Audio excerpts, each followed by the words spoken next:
Right. So, anyone want to start sharing or got something to share or ask? Henry's George has disappeared there, but never mind.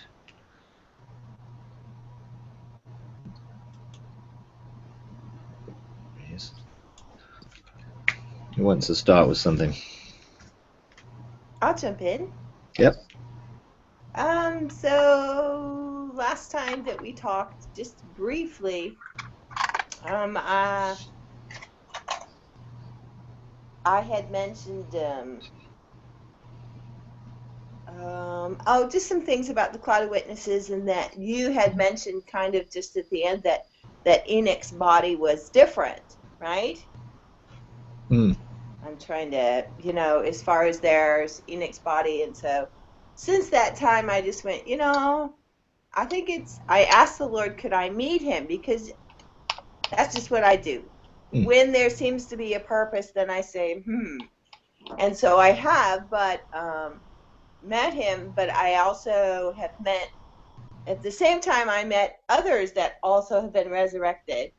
And so I'm on this evaluation kind of learning of the different, because they all went through different resurrections. Moses, Elijah, and here Jesus, and I went, okay, I'm on a serious learning curve here, but they've all been resurrected.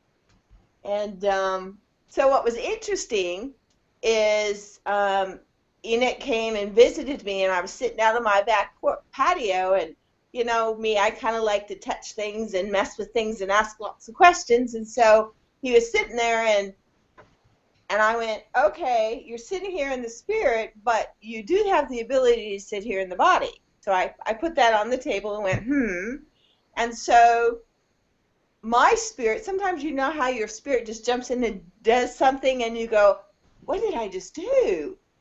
And so my spirit reached out, and I put my hand on his forearm that was resting on the table. So I followed that in the natural, so to speak, and I put my hand on there, and I went, okay. And so my senses, I was going, okay, something's going on here, and I want to learn, and I want to perceive. My heart rate changed. Mm-hmm. And it's doing it right now. And then so all of a sudden, then I could feel, because I wanted to feel, okay, well, I should be able to connect with your body, so to speak. I'm kind of trying to learn. And so all of a sudden, I could feel a pulse. I assumed it was my pulse in my hand and in my forearm. And so I'm doing the whole testing thing here. So I'm going, okay, I feel a blood. I feel a pulse in my hand. So then I took my hand away, and I went, And then I put my hand on my heart, and that same pulse, that rhythm was there. And I went, ooh, okay, this is really interesting. So I just wanted to share that. Yeah, it's definitely interesting. I mean, I do feel that, yes, there's a sense where there are different engagements with that. I mean, Enoch obviously was taken, and didn't come back, and Elijah was taken bodily and didn't come back. And then you have the issue with Moses, and you have Moses and Elijah obviously turning up on the Mount of Transfiguration, because you would think, well, Enoch and Elijah would have turned up, but actually Elijah turned up. But actually, when you actually read the account, and I remember Ian Clayton talking about this, I think, as well. There was a sense where there was this contention over Moses' body. Read about it in Jude, that they were arguing, and Satan and Michael were contending over Moses' body. And there's this, in a sense, that, and I mean, I don't know the details of this, but there was a possibility that actually Moses' body did not decompose and was left, but he re-engaged it, having not fulfilled his full mandate in what he was called to do, and God allowed him to re-engage with his body, which is why he was able to manifest with Enoch, with Elijah at the Transfiguration. And you know, you have the sort of usual things where Moses was representing the patriarchs and The law and the writing prophets, the yeah. prophets and all that stuff. But it is more to do with, I think, something happen with that. I mean, there is a sense that if you can engage with a body or someone who has a body that is still theirs rather than one that's died and decays and they still have a spiritual body, or there obviously will be a resurrected body for all those people who have died and gone on. There's a sense of, well, okay, is there a difference? And what you're sharing is, ooh, this seems to be something that I physically was touching and experiencing, not just spiritually, which I can fully see.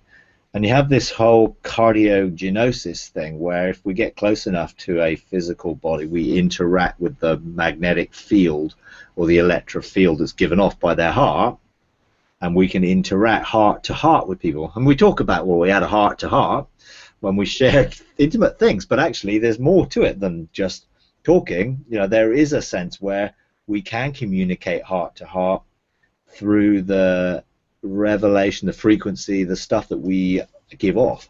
So we can walk into each other's atmospheres and they can interact, and we can pick up the atmosphere and the different things that we're giving off.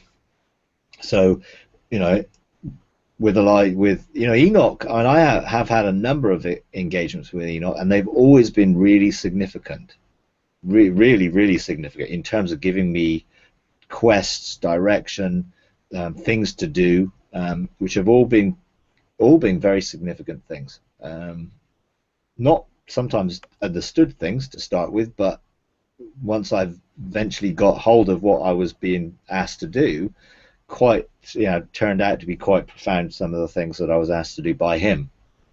You know, well, I have no idea who he was to start with. You know, I was sort of engaged with him in this place behind the waterfall in the garden, and it was like, you know, very sort of much, hey, not many people come here, you know, but I was sort of like, okay, you know, I didn't even ask his name. I mean, I was just sort of like taken aback and like, okay, when he said, well, I've got a quest for you, you know, and eventually it was like, okay, well, I wanted to find out, well, who are you, and why can you give me quests? And it was a sense that he had still had an earthly body and an earthly connection that made his ability to engage different from other people that I've engaged in that realm. Having engaged many of them, there was a difference. It felt like a difference, you know. And I think, okay. And you have the whole thing with Elijah being Jesus saying that, you know, the spirit of Elijah was going to come. Now we know, in a sense, John the Baptist carried something of the spirit of Elijah to usher in, but when you read what Jesus said, he actually then says, talking about after John the Baptist, that the spirit of Elijah was going to come to usher in something of a new era, new age, a new realm, and something new that was going to bring a heavenly perspective into it. So I think they're quite interesting things to engage and think about, because I think there is an unveiling of some of that stuff which is being released right now. So it's quite interesting, you know, you sort of engage like that, and we've done that with the angelic realm. In terms of an activation, you know, for the whole congregation, in the sense of, well, there are angels standing here, why don't you go up and put your hand there and see what you feel? See if you can feel the atmosphere and sense what they're like when you engage with them and things like that.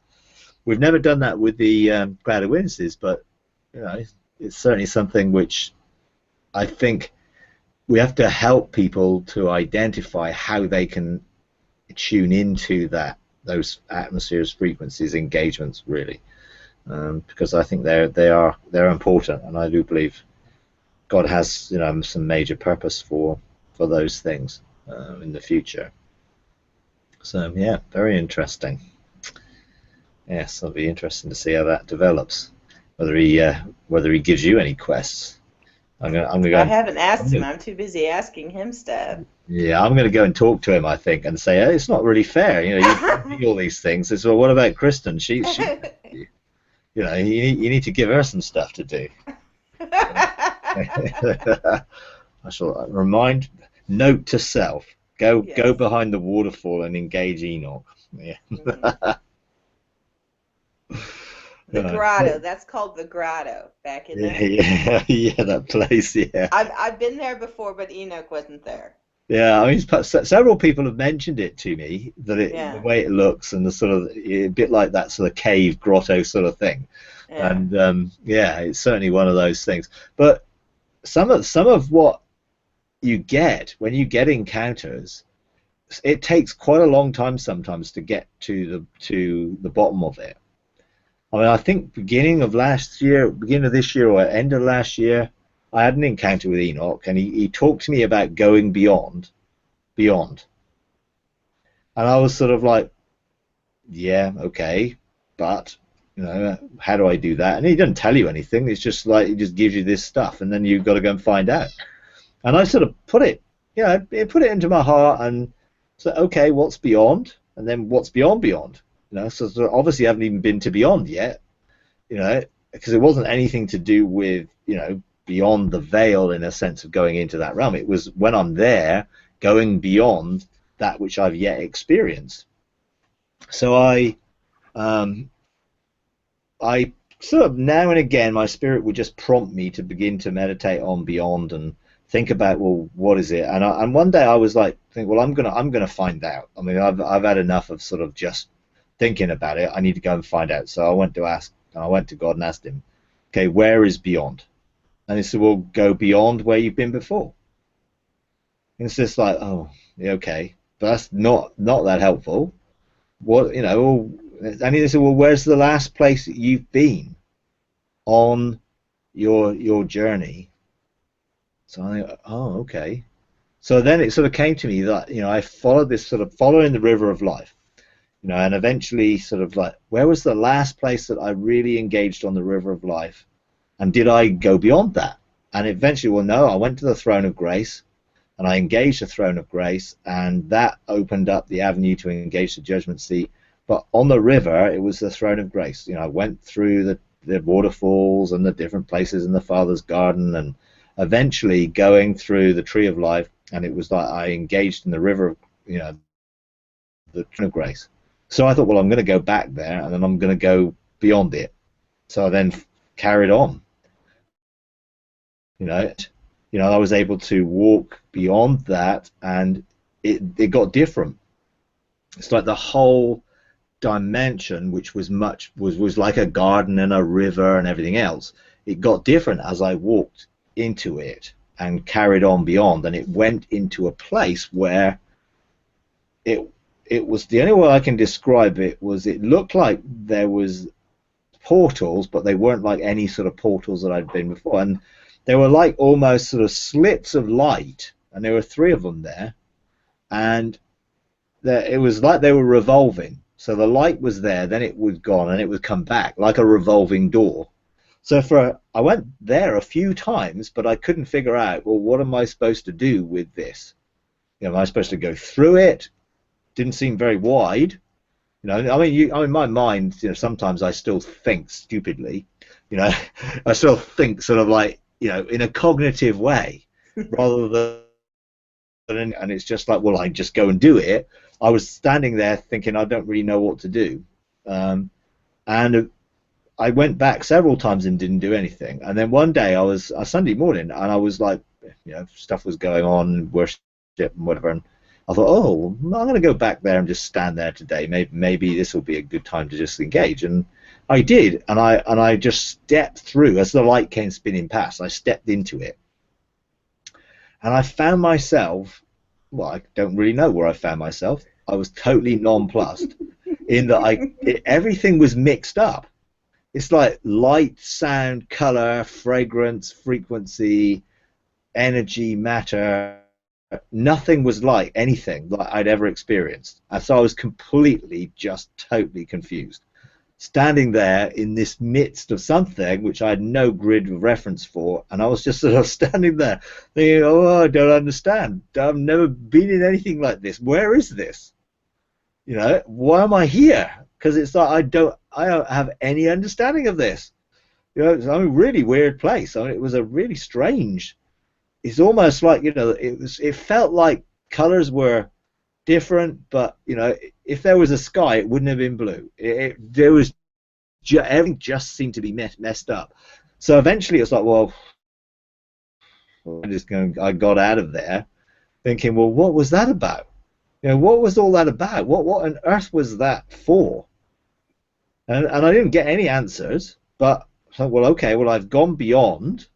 Is this beyond then? Because I've gone somewhere beyond where I went before. So well, okay, maybe this is beyond. That will be.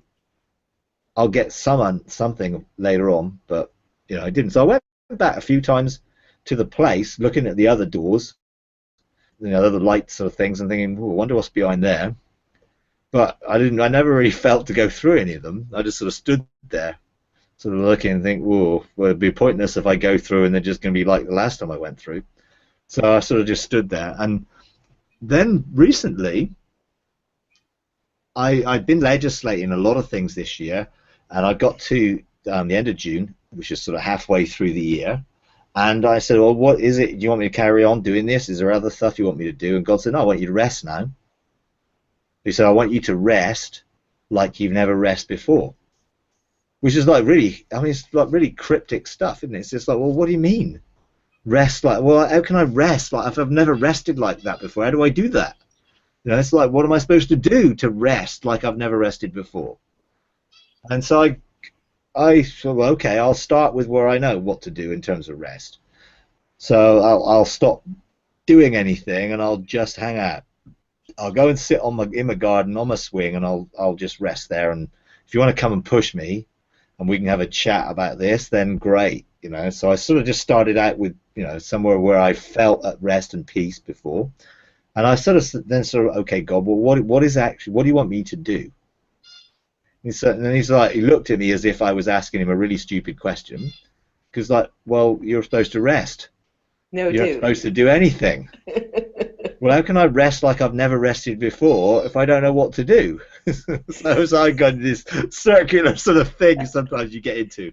And eventually it was like, I just, okay, this is one of these things I'm just going to have to just stop trying to understand this and just be in this environment. So I was just, you know, stopped asking questions, stopped doing things, and then you know, over a few periods of just being in the presence of God without actually asking any questions, he started to speak to me, and he then said, look, you know, now you've stopped doing, now you can go deeper.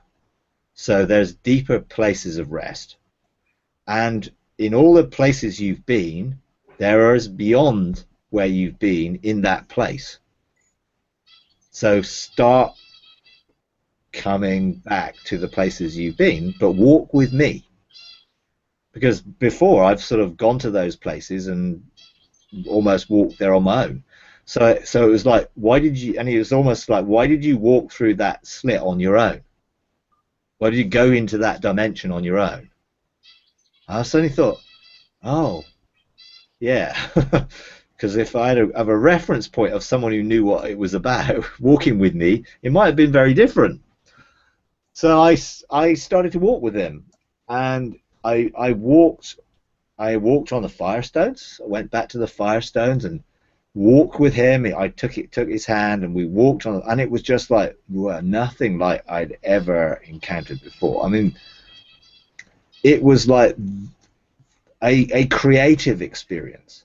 It went beyond having revelatory experience in different. I mean, I'd been on the Firestones at 4 different types of encounter before, 4 different levels, but this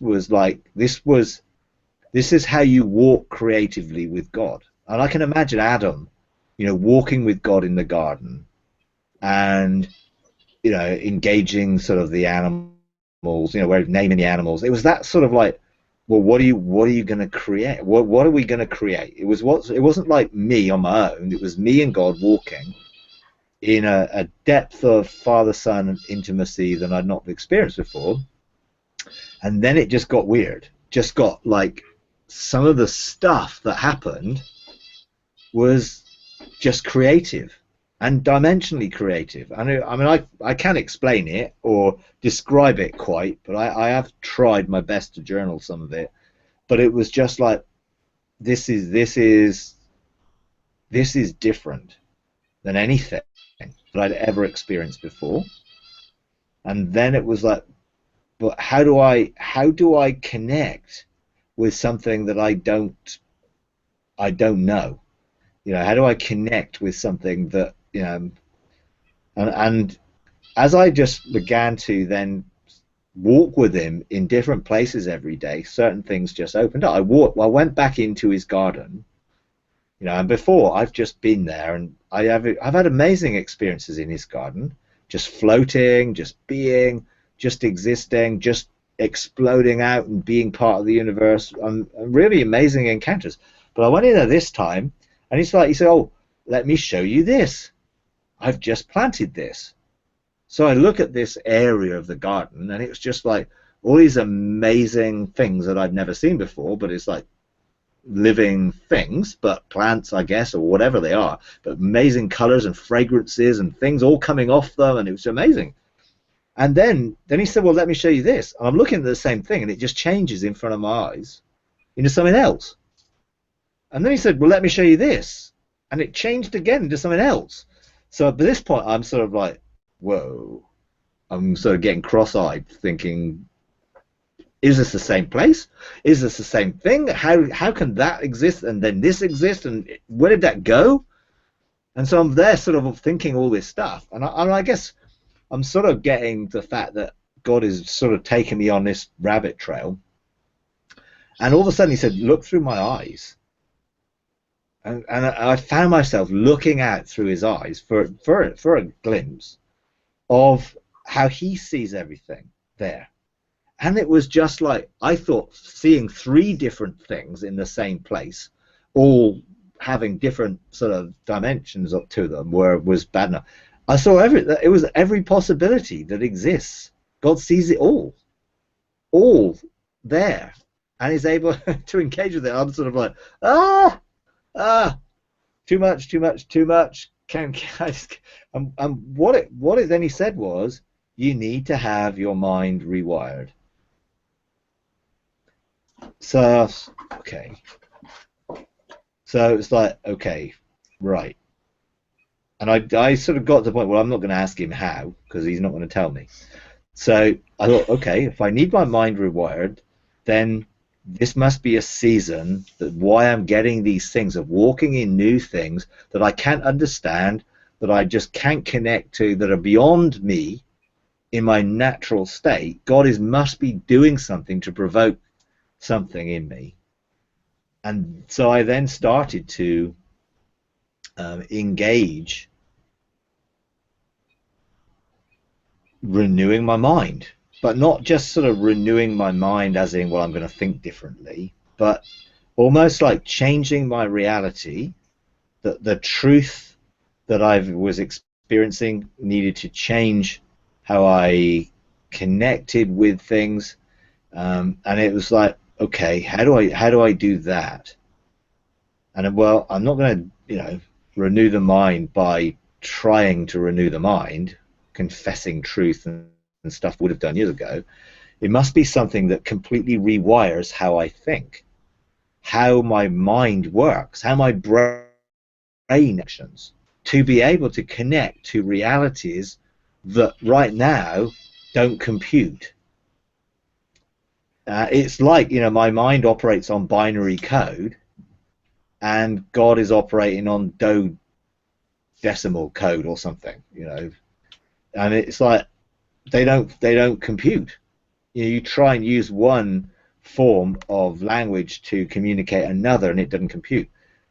So I end up, okay, right, and I was taking communion one morning, and I find myself actually making new declarations. So I was going through the communion prayer, and I was just declaring it, and each line I got to, I was starting to, I made new declarations directly to do with rewiring my mind, my brain, breaking neural pathways, connecting, removing memories, just sort of like, so I can use the same power and frequency that's contained within the body and blood of Jesus to give me the mind of Christ, and therefore bring my mind back into the rightful condition it should have had, actually reform all of the connections to the capacity that's in my brain that's broken because of the fall. And so I suddenly started finding I was saying all these declarations about my mind and the way it was wired. So I have a whole new communion prayer now to work with, which I've done today. And I'm now going to see the rewiring or the reordering or the reconnecting of how my brain and my mind within my brain function and connect reality-wise with eternity for a start, because my spirit is engaged eternity and it's been amazing, but my mind still has yet to be able to operate on any sort of eternal time perspective. So I need my brain wired to be able to fully understand all the things my spirit's been engaging in. So that's one area, but also all these other dimensions that formed when I walked on the Firestones, because it was like, I was walking and it was like I was walking in 4 dimensions, and then he took me into a 5th dimension. Then he said, well, let's create a 6th dimension and a 7th dimension. At that which point, I'm lost.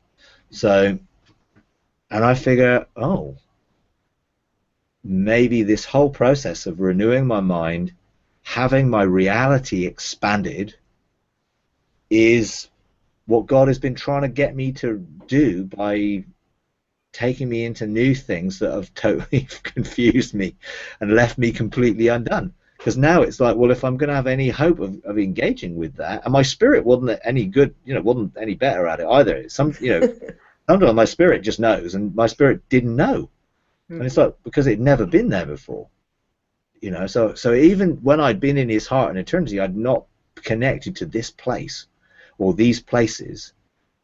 And I don't know whether they relate to something we're going to do in this age, the age to come, whether they're going to be things that are mysteries that are going to be unveiled. I don't know yet, but I'm on a journey and sort of discovering that God takes you on these rabbit trails sometimes. It just isn't straightforward, like A to B, and it's simple. Because it's like, this has been 6 months, really, or more, of little by little getting nearer to going beyond, and then beyond. And now I need to be able to connect with that reality, because my mind has been altered, or reconnected, let's say. And all the things that I now know that are connected to this realm and tether me to this reality can be disconnected. I can have those neural pathways which are formed by repetition in this realm broken, so that I'm no longer tethered to my view of reality coming from my memory of this plane, this realm. Because that's the problem. When you look at something and you are using what you already know in this realm to engage in that realm, you get to a point where you get stuck, because it doesn't compute, it doesn't equate. And if you can't let go of what you know, then you can't go into something new. So I have to let go of the old patterns of thinking and mindsets and behaviors and other things that are connected to what my brain is already wired into, and I have to get it rewired. So, I hope I don't get too many, electric shock therapies to rewire it, but you know, I'm working on it, and I feel that it's something which, you know, is going to unveil things in a way that right now just don't seem possible. But I've had glimpses of something which will enable me to perceive things differently. So if I was able to look at someone and see all the potential and possibilities of that person and be able to encourage them because it was all something which I connected to, rather than when you look at someone, you look at what they look like and you look at where they've been or what they've done and what their history is, and actually, you know, there's something more, I guess, in this that God is opening up. But it's certainly interesting, that's for sure. If not quite at the point where I fully understand it all, I'm at least seeing, hey, God's got me on something, which is going to take all. And then I think all the places I've been before, and there's more of each one of them. I think, well, that's going to be fun. Yeah. Well, if it's all right, I'm going to comment. I don't want to hog. Can I comment? Yeah, carry on. So while you were talking, I'm trying to listen because I proposed some questions ahead of time. So I put these out there and I asked God last night, you know. So I'm listening to what you're saying, thinking that the answer to the questions is going to pop through as you're going, da, da, da, you know. But it's interesting. I asked, when I've been processing all this resurrection stuff, because that's kind of what's going on in my life, I asked the Lord, can I go into your book? And he immediately took an issue. He says, of course you can. But in his book are everybody else's book in his. And I'm walking in there, and there's a throne in his book. And but what was interesting about what you're saying is when I was going up this staircase in his book to this throne, I went, oh, I have like flower bracelets on my ankles. And I went, and that seemed really highlight. Well, then in God's garden, like the next day, all of a sudden I saw the angels come when I was resting in green pastures. I saw the angels come and they put the flower bracelets on my ankles. And all of a sudden I went, ding, ding, ding, ding, ding. I went, I've already discovered seeing myself with those. The flower bracelets were just a marker, like we'd call it time, you know what I mean? So I was ahead of myself, but he took me back and said, this is where I gave you the flower bracelets on the ankles. So that part was kind of like when you were saying, I just went, we can go ahead, but then he kind of tethers my thinking and saying, well, this is where I gave it, this is where you got the understanding, yet I'm ahead. I don't know, that probably doesn't make sense, but I said it anyways. Yeah, no, I think it makes sense. I think because if when we engage the heavenly realms, I mean, they are before this realm. Mm-hmm. Now, they're before in a sense of time, because there is a speed of light difference, and therefore there is a time perspective that's different. And if you're to engage in that in a cognitive way, soul and spirit, which is different from just engaging it in the spirit, then often my spirit is there doing things and connecting, and my soul really isn't connected other than it receives the revelation and flows with it. It's not really, I'm not going there seeing and experiencing. I'm there in my spirit, and my soul is here, and we connect. Now, when I go in the soul and spirit, it is different, and your soul is then able to go before as well into things like you've just said. And then when you reconnect with, hey, well, this is in the garden of my heart, and I'm reconnecting to it, you have those pointers or markers or things that then show, I'm going to need this. So I have it here. You come back here, well, I don't have it yet. So my spirit already has a connection to it, but my soul hasn't yet connected to it. And when they then come together, you then get what you had. Well, this is where it happens for me. Now I can connect that here, and that can be something which is outworked on the earth, as well as something which is just a spiritual experience in the realms of heaven. And so it brings the two together in such a way that then you are aware of that. You were aware of it because you had the experience, but you're not yet aware of what was it going to do. Yeah, how was it? What is that ankle bracelet? What is it? What were those flowers? What was it actually representing? You know, was it a sense of identity? Was it a sense of a new? You know, because I don't know why. I mean, I guess I don't wear ankle bracelets or any bracelets come to mind as a guy, but why do ladies wear ankle bracelets? Is it a decorative thing? Is it I don't know. But in this instance, what does that relate to? Well, because it was seen so highlighted, I'm a real searcher and stuff like that, and I don't wear them here. So obviously, I looked at scripture in Hebrew, and I go, what's going on? Why is this highlighted? An interesting thing is that there was a judgment, I'm trying to remember, where actually God removed the ankle bracelets, and he said, I'm removing the beauty of your anklet. And all of a sudden my spirit caught it, and I go, well, if it's removed, then there was a beauty before. Yeah. And that's what led me on. I go, oh, there's a beauty before about that. And that's what drove me in. I go, because it couldn't have been removed if there wasn't a beauty before. And I go, this is something that God finds beautiful. And there's one in Restore. Mm-hmm. Because he obviously wouldn't have shown you it, and the angels came and put it on if it wasn't something that was something about a restoration of something that had been removed or lost. So it'd be very interesting to see how that develops, and whether that's something just for you, or whether that's something which God is restoring across the board. Because if he removed it in the Word for a reason. Then let's hope it gets restored for all of us. And so yeah, it'd be interesting to see what that means and what the significance of it is. I shall definitely I'll look at that. Interesting. Yeah. Okay. Good. All right. Excellent. So, anyone else got any other specific things you want to ask or share?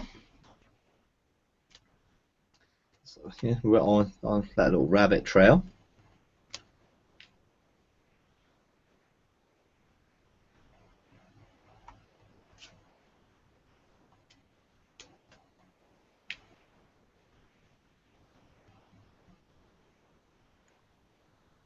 Interesting rabbit trail.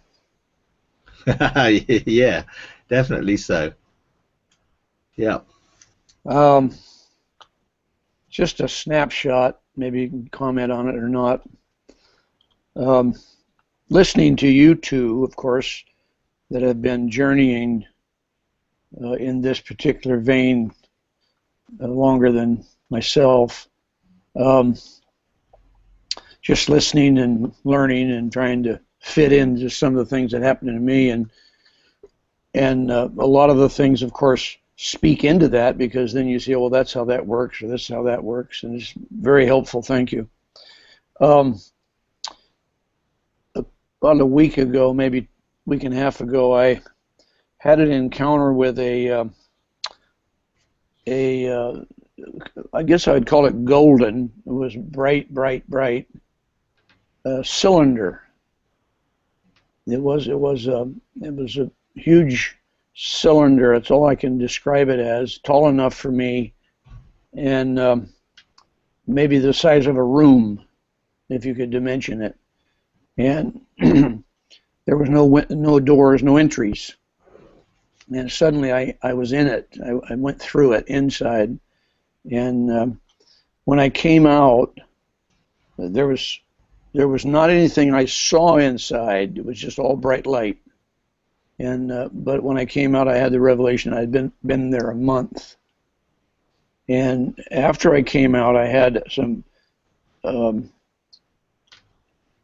whole level of sensations including peace, understanding, revelation, and it became real to me that this was going to be, or is, a place now that I can go back to and encounter the Lord, almost like the Holy of Holies for me.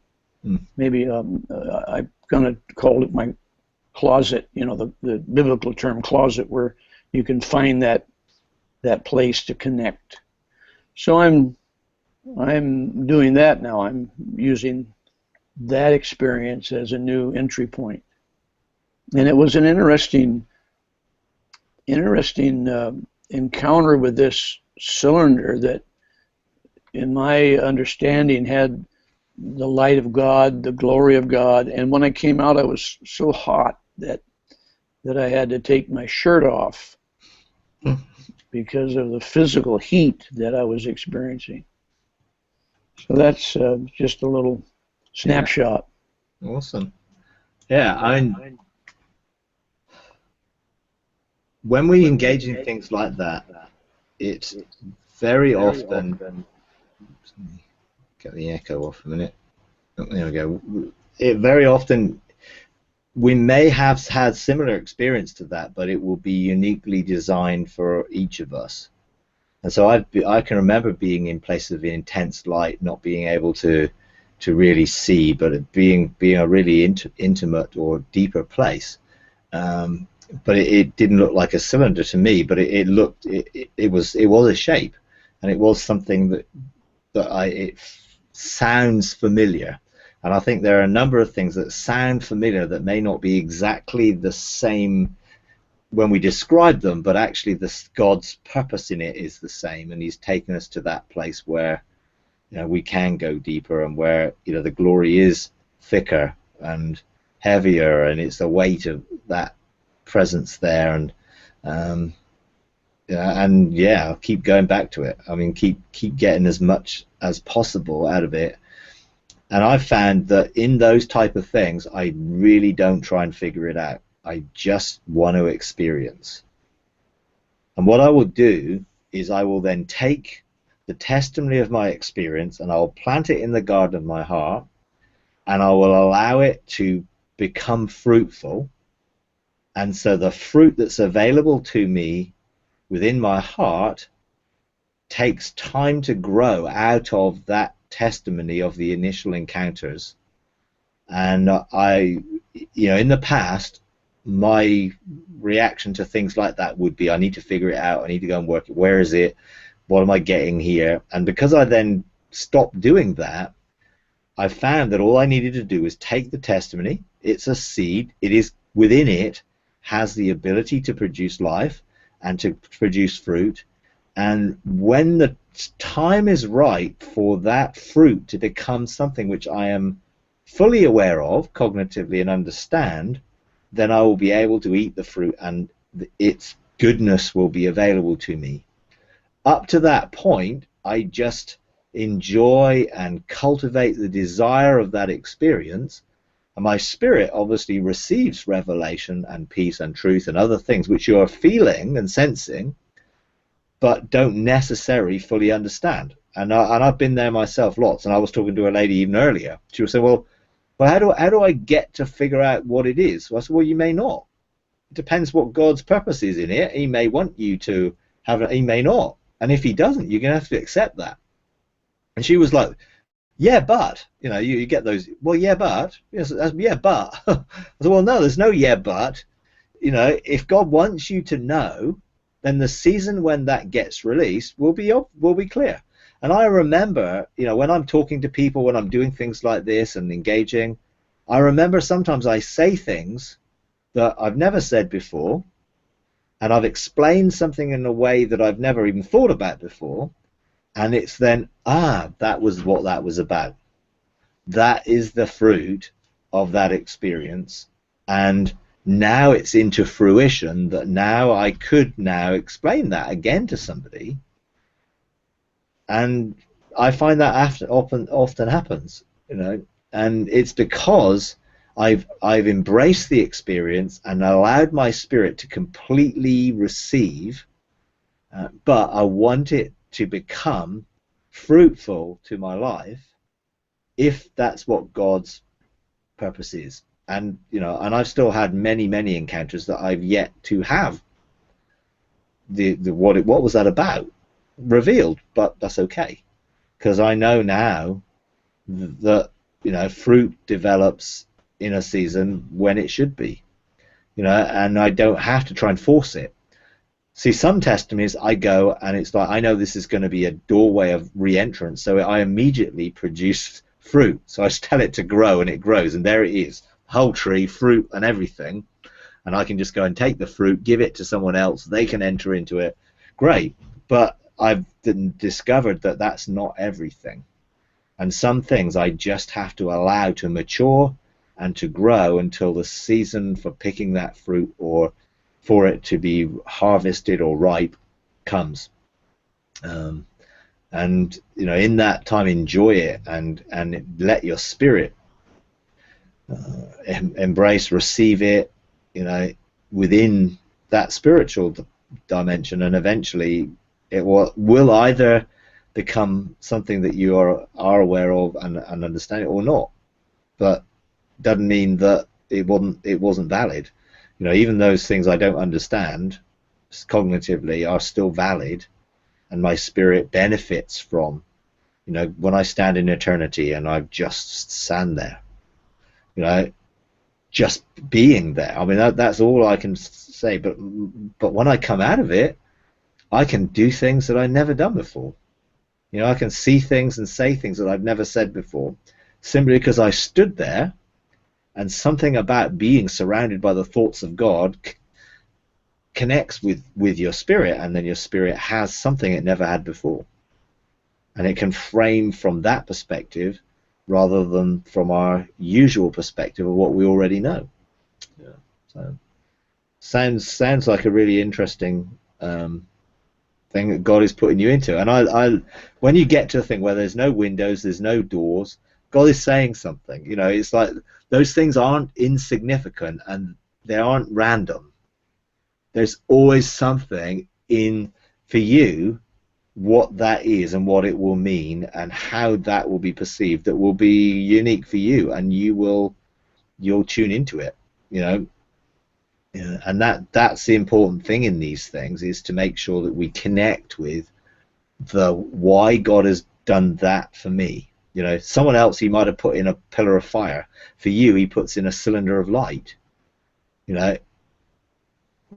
Why? I don't know, but it's obviously something that will connect with you and you'll be aware of,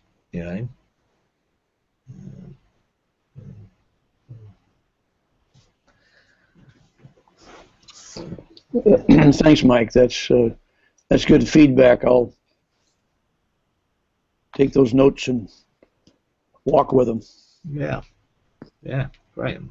It sounds exciting. I mean, I love to hear people's testimonies, because I'm just really excited that people are just having more and more deeper encounters with God in new ways, in different ways, and exciting ways.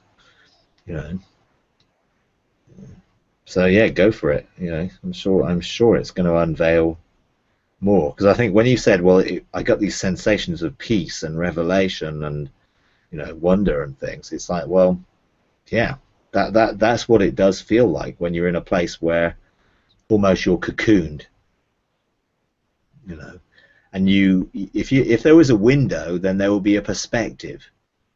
Because there's no window, there's no perspective to hinder you. It was an interesting thought that I had been in there for 30 days. Yeah. So I was in a different time frame, time realm. Yeah, and again, similar. Sometimes I go into the realms of heaven and it just feels like the same time. Sometimes I go there and, as you say, it feels like that I've been here a long time. This is a lot of stuff that's happened to me. And I think again that's part of the experiences. Because you wouldn't be able to go and sit in it for a month, would you? in our normal time frame, not many people can go and sit in a room and do nothing for a month. you know, without being interrupted. Whereas you go in that place and, wow, I have a whole month, my spirit's been here. And all that sort of what can happen in a month without interruption or interference. You know, no one knocking on the door, and no one, you know, the phone not ringing, and, you know, nothing happening to interrupt. Well, so that is fantasy land, isn't it? Yeah, it's great. You know? Wow. But it's very rarely can that happen, you know, in this natural realm. Yeah. We have that amount of time uninterrupted by anything. Because, you know, even if you go on a fast, you still have to drink. You know, and unless you have a supernatural ability not to drink for 40 days or 30 days, you still have to do something which interrupts you being just able to rest in that place. So, you know, this is definitely a good place to be able to connect, and I'm sure there's going to be lots and lots of things that flow out of that. Awesome. Thank you. Okay.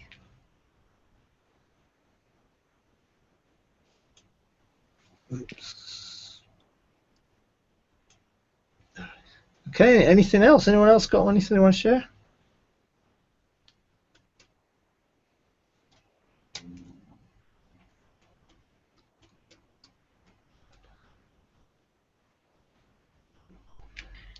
Hi, Mike. Yeah, hiya. I've just been transitioning from the old mindset to the new mindset, so I haven't read my Bible in a couple of weeks. But I've been trying to engage the spirit of truth, and finally, I'm actually getting more revelation since I stopped reading my Bible in the last few weeks than I have been when I was reading my Bible religiously. Yeah. I mean, I think that's the last phrase was the key, religiously, and we so it's so easy to get into a routine of doing things because we think we ought to, because, well, it's the right thing to do. Well, what if I don't? You know, well, how can God speak to me? And is this sacrilegious not to read my Bible? And at the end of the day, it's like, I want a relationship with the living Word of God that the Bible is an introduction to, but it's not the whole story and the whole relationship. It's just the introduction to it. And therefore, it gives me a frame of reference, which is great, but I actually can't remember the last time I read my Bible. Actually, be horrified for some people, but I can't remember the last time I actually took it out and read it. I use Scripture all the time, and I use it in my messages, and God speaks to me, and I remember Scriptures when He speaks to me, and they relate to certain things all the time. But, you know, why would I want to read about someone that I can go and talk to direct? You know, and if God inspires me to, you know, if He says, well, I want you to do this, or I'll do it. But I want to spend time in relationship with Him, and I really don't want it to be through a second-hand medium of a book. However great that book is, and I mean, I've read it I don't know how many times, you know, and I have it within me, and I contain it, and so it's foundational to my life, and there's truth that I live and express.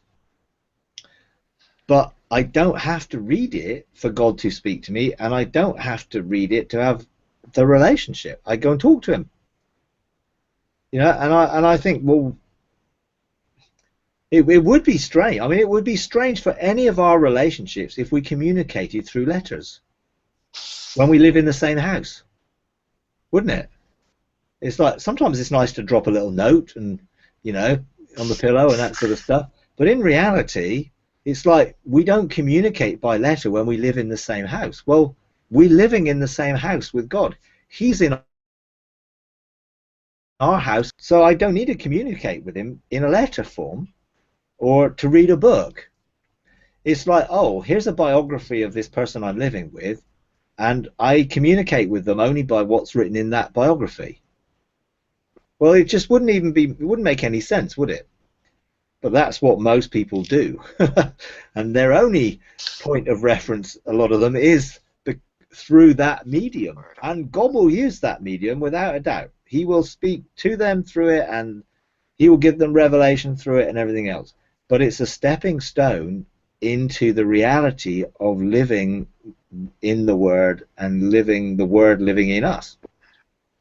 So don't feel, in any way that, don't let any religious spirit or evangelical thing tell you you're wrong, or try and make you feel guilty or condemned for not doing that. However hard it is sometimes to break those mindsets, I've been in them. Yeah. And just enjoy it, He's addressing the spirit of fear in my heart, because sometimes I fear deception. Yeah. And then he said that I need to, as long as I engage him and and the Godhead, and like I engage the spirit of truth, like he will reveal all things to me in due time. So it just kind of, it's a new way of thinking for sure. Yeah, absolutely. And see, I found that when I was reading the Word of God, I was reading it with an agenda. It's like I wanted to know what God was going to say to me through it. I wanted to know what it said so I could teach other people through it. So I was using it in a way. When I hang out with God, he doesn't really like it when I've got an agenda. He wants relationship. And really, relationship is not about the agenda of what we can do for one another or what use we are to one another. It's about relationship.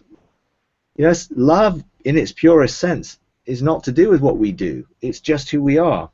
We are his children, and he loves to spend time with us, and he loves to share himself with us. And that isn't always for any particular reason other than it's great. And it's wonderful to be walking together. It's very different when you walk along. Let's say you're going out for a walk with your husband, your wife, or friend, or whatever. You don't very often march. You stroll, and you enjoy the walk. You enjoy each other's company. You're able to take in things around you because you're not on a mission. And that's really what God wants us to do in that pathway of relationship, is to enjoy the stroll. It's to fellowship with him and enjoy his presence without the, but where are we going? And why are we going there? And what are we going to do when we get there? Which is exactly what I used to be like. It's just like, that would be exactly how I thought, because I'm the sort of person who doesn't like wasting time. I sort of, I like doing things, and it was like, and I had to get over that whole mindset and way of thinking about my relationship with God from a perspective of agenda. And then when I was free from that sort of mindset, then he began to then show me the things that were part of my mandate and life and scroll, but they came from a totally different perspective. And you learn to enjoy him, enjoy his presence, enjoy his love, enjoy his presence. When I go into the realm and I engage him and say, okay, well, what are we going to do today? It's very different from, well, what's my mission? It's more, what are we going to do today? Because it's like sharing in those things that he has planned and purposed and things, and enjoying them. I don't just have to enjoy when I'm doing nothing. I can enjoy when I'm doing all sorts of things. And I've learned to enjoy the government and the legislation and the position and the authority as much as the relationship. And one has certainly allowed me to flow into the other, because I wouldn't be doing the things I'm doing now governmentally if I still had the mindset that I had, because he wouldn't have allowed me to, because I know he wouldn't, because I know what that mindset would have done. So in essence, I think enjoy it would be my thing on that. Really, really enjoy that place where you can just be with him, because it is a wondrous thing just to be. And remember, he is I am. You know, you know, that's one of the things, you know, it's quite difficult to understand I am from a sort of linear time frame. So having my mind renewed, one of the things I really want to have it renewed to is I am, you know, and living in I am. And that's a wonderful place of peace and rest. So, yeah, great. Okay. I grew up in a faith movement where they teach you the way you renew your mind is through reading a lot of scriptures and reciting a lot of scriptures, and so it's just a different way of thinking. It's interesting. It certainly is. I mean, I've been there, done that, you know, myself, and actually, yeah, I'm blessed by having, you know, engaged in the Word and confessed it and spoke it and meditated in it in that way and have it in part of my life, you know, and you know, my whole revelation of healing came from that. And you know, I wouldn't do it that way now, but that was the revelation I had at the time, and I used that, and I confessed the truth, and you know, I had scriptures pointed up everywhere, pinned up everywhere, and you know, I used that. Yeah, hey, yeah, you know, believe this, and it's part of our journeys in a way. And I think the whole faith movement, it's not wrong, it's just stopped short, you know, because it went into, well, now start to visualize this and get a airplane and stick it on your desk, or a car and stick it on your house, you know, and you can imagine it and then you can have it, you know. But it stopped short of going into that realm and engaging it in reality, because it never went beyond the veil. It was everything we could do on this side of the veil to try and get hold of the things which were on the other side of the veil and get them to manifest this side of the veil without going there. You know, and it was a lot, you know, faith cometh. I mean, you know, I've sort of, you know, have heard the sort of things, you know, faith cometh, and, you know, all this sort of, you know, I can't remember the guy's name now, but it was like, you know, you pull in the handle and it was just almost like a slot machine. It's like, chung, and out would come all the stuff, you know, and it was like, so, yeah. And it was all about trying to manifest something in this realm. But all those spiritual blessings are in the heavenly realms, where we are seated to enable them to manifest into this realm from there, not trying to pull them out of it and get them to come out of it, you know. And there are some really biblical principles of sowing and reaping and things like that. It's just the motive we have to be careful of, because we will sow and we will reap, and we want to sow good things and we want to reap good things. You know, it is a kingdom principle. It's one of the 12 laws that came out of Jerusalem. You know, it's definitely something which is part of God's kingdom and how God's kingdom works, but not non-relationally. And that's where I think the faith movement stopped short. They never took people into the relationship of intimacy that would have unveiled those things. It became a formula and very non-relational. If you do this, this will happen. Doesn't matter whether you know God or not, this will happen, because this is a formula. It works. Sow this and you can get that, you know. And it didn't take it into, it kept it at stewardship level and not into friendship. And it's when you get into friendship that you actually start to find the heart of the person that you're in a relationship with. And that's very different. And although I honor those of the faith movement who bless me a lot, I mean, you know, I've been blessed by lots of people from that thing, from Kenneth Hagin to Kenneth Copeland right through. You know, I don't, you know, Charles Capps, you know, but then his daughter gets a new revelation, quantum faith, you know, and then it starts to take on to another dimension. And if that goes to where it's going, then it goes to relationship, you know, and not just formula. Because we all like to sort of have a formula, because it's easy then. But God isn't formulaic. Although he has created stuff from a mathematical principle, it still functions through relationship. You know, without him, it is just empty. And it becomes hard work. You know, all that confessing is hard work without the relationship, and can become a bondage. You know, particularly if there's fear. Well, if I don't do this, what will happen? to me, and that's, you know, ultimately where that sort of thing leads to fear. You know, well, if I don't have my reading my Bible every day, well, what will go wrong today?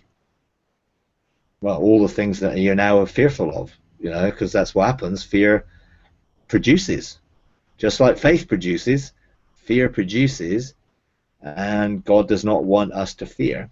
Perfect love casts out fear. How do we get perfect love? In relationship.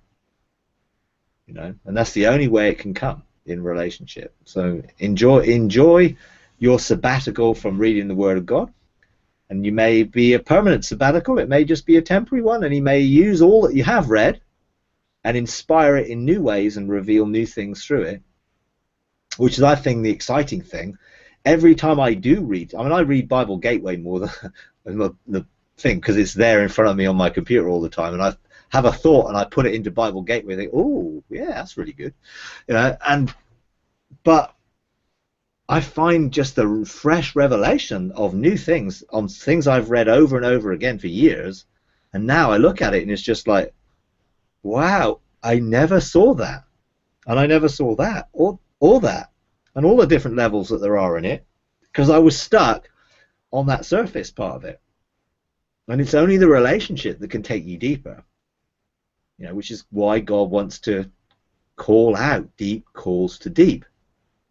You know, it's the deep things in God that's calling to the deep things in us relationally to come deeper and know Him more and to experience Him more in that way, which is, you know, great. So, yeah, awesome.